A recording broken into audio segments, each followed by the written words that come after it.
Good evening, fellow members! Mr. Carlos.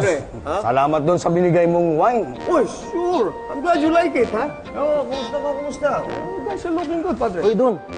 Thank you na sa wine na sinend mo, ha? Kita mo naman, ha? There's more where that came from. Expect yan. Para sa iyo. Yes. Kulang pa nga yun. Okay. Hello, Magda. Oh, how are you?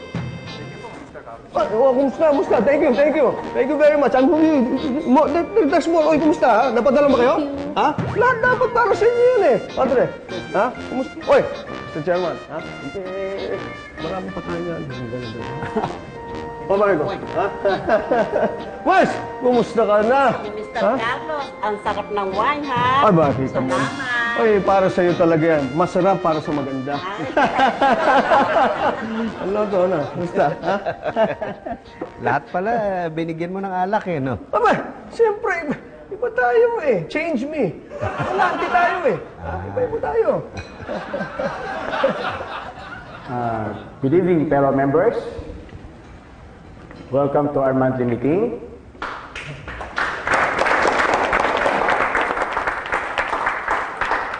Gaya ng dati, bago matapos ang taon ay pumipili tayo ng bagong chairman ng Events Committee para mag-handle sa lahat ng events and promotional campaign for the coming year.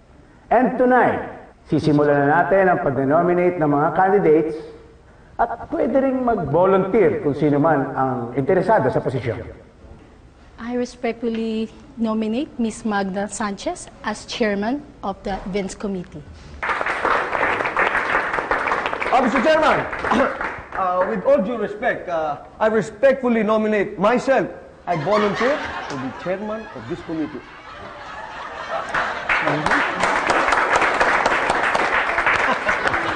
Alam mo naman, Chairman, nasa puso ko yan eh, public service.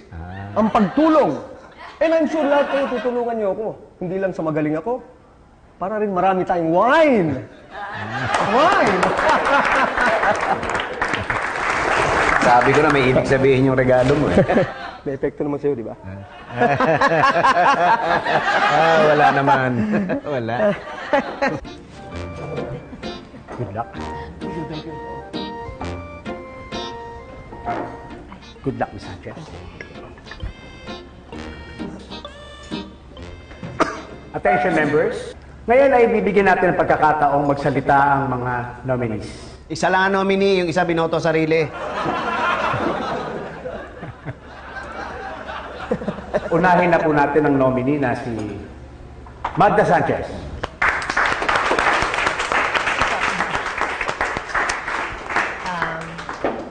Hello po. First of all, I would like to thank all of you who are supporting me at syempre dun sa mga nag-nominate sa akin bilang chairman ng Events Committee na ito. Actually, napakaganda po ng posisyon na ito because as chairman, you will get to organize campaigns para po sa committee and at the same time get to meet other possible clients na makakatulong sa inyong mga personal businesses. But at the same time, napakalaki rin po nitong responsibilidad kasi kailangan i-promote ang association lalo na sa international market at syempre dala-dalang ibang member companies. Now, I assure you that if you get to choose me as chairman, I will continue to promote and to support yung mga present projects ng present leadership.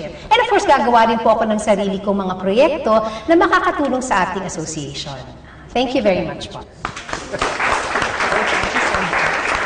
Thank you, Ms. Sanchez. At ngayon po ay pakinggan naman po natin ang isa pang nominado, Mr. Jerome Carlos. Manolo, you're going to love this, ha? Mr. Carlos?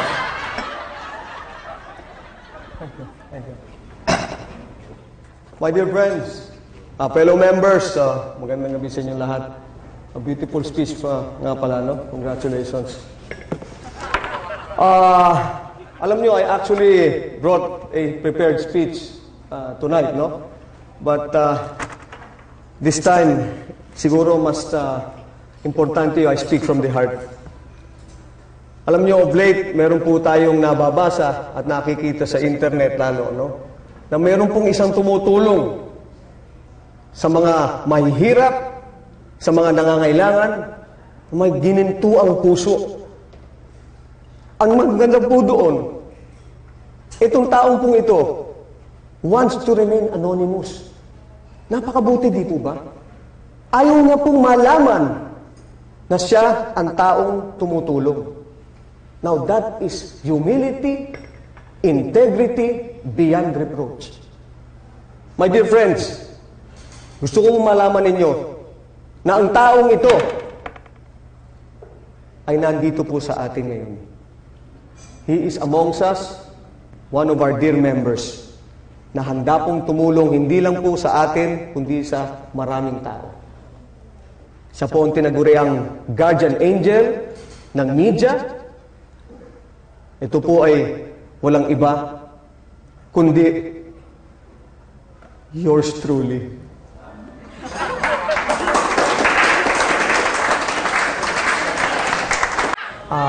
Members of the press, maraming salamat po sa inyong lahat for coming today. And I will now take your questions.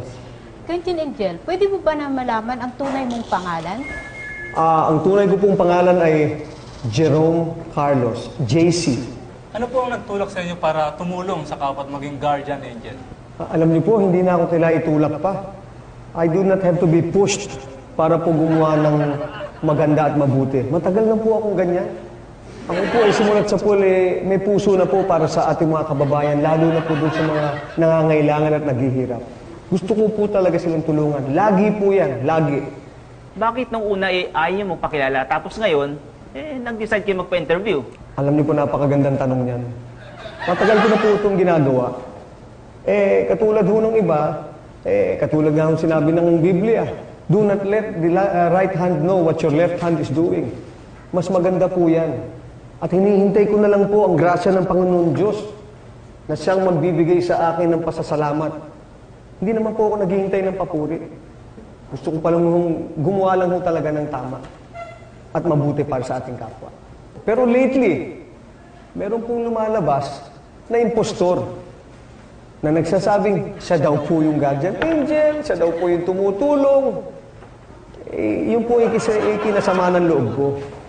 Yung mga ganun pong nagkukunwari at nagpapanggap. Hindi po tama yan. Ako po ay laging sa tama lamang. No? That's why I decided to come out in the open at aminin po sa inyo na ako po ang guardian angel na yun. Hindi kaya isa ka sa mga impostor? Impostor? What are you talking about? Mr. Carlos, why don't you tell them how you are deceiving all of us? Me? Deceive you? Kahit kailan wala po akong niloko sa buhay ko. Lahat po ng sinasabi ko sa inyo ay katotohanan. O sige, ganito na lang. Tignan natin kung masasagot mo yung mga tatanungin ko. Okay? I was at a coffee shop sa isang mall at nakita ko nakatanggap yung waiter ng isang cheque na nilagay sa loob ng sobre. Anong mall ito at anong pangalan ng coffee shop? Nilagay ko yung cheque sa isang coffee shop inside Unimall. Sorry, hindi doon. Actually, I was just testing you. Nakausap ko na yung sekretary mo. According to her, nasa Cebu ka. So, imposibleng nandun ka para ilagay yung cheque sa sobre, which means, imposible rin na ikaw ang guardian angel. Ladies and gentlemen, this man is an imposter. How do I know? Dahil kilala ko ang tunay na guardian angel. Hindi ko lang masasabi sa inyo because I promised him that I will not reveal his identity.